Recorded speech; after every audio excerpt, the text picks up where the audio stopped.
Hi, researchers. Will you think back about all the research that you've done so far about your animal?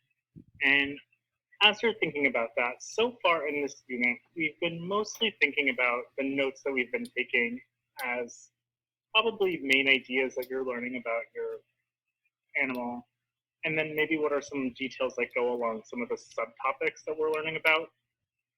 And the truth is, researchers, that when you go to research, you're also going to think about your own ideas. And really strong researchers do that. And we do that all the time. If you think about birthday parties, for example, you probably have strong ideas about that. Or maybe there's problems that you see in the world, or maybe some issues that are happening in school, and you might have your own ideas about that too. Researchers do the same thing.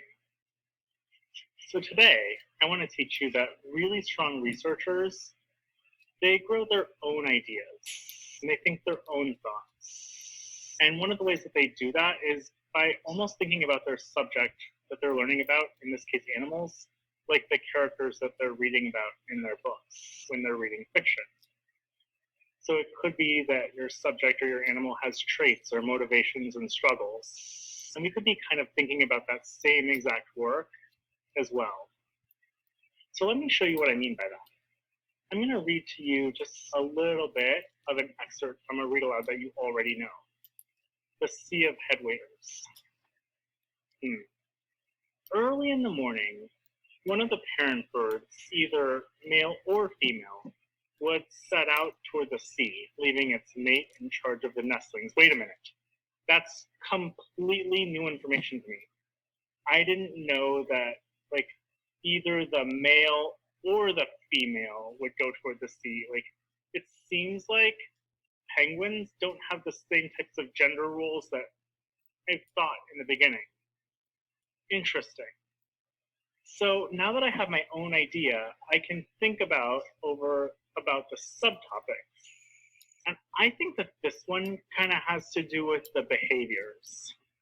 So I'm going to go back into my notes. Okay, so far I've written down penguin behaviors. Penguins get food for their young. And I'm kind of thinking right now, just like what I was thinking before, males and female parents don't have gender roles. It seems like both parents play a role.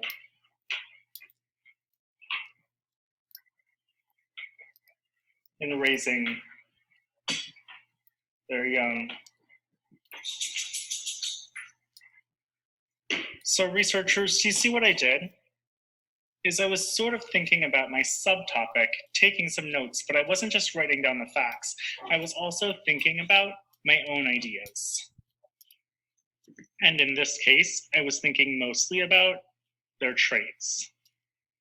So I'm going to start to read a second section from this excerpt that we already know, A Sea of Headwaiters. As I'm reading it, can you start to think, what are your own thoughts?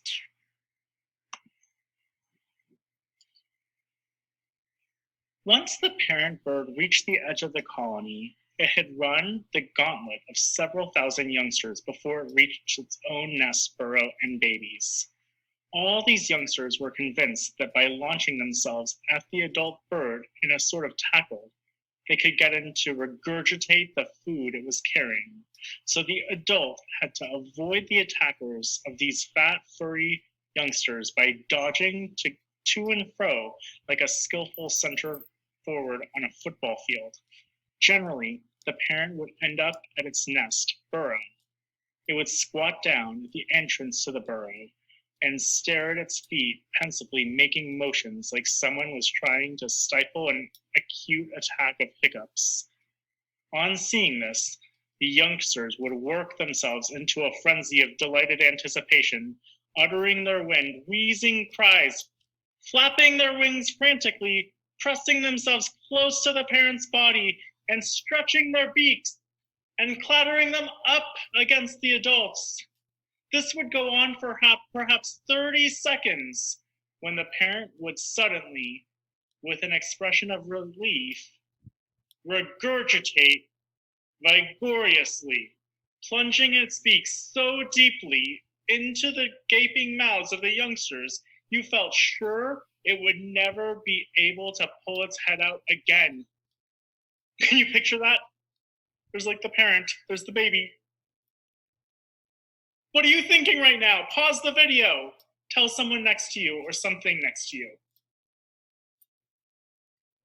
So maybe some of you were thinking that it was really disgusting, but you could have also been thinking that, wow, these baby penguins, they really rely on their parents for food.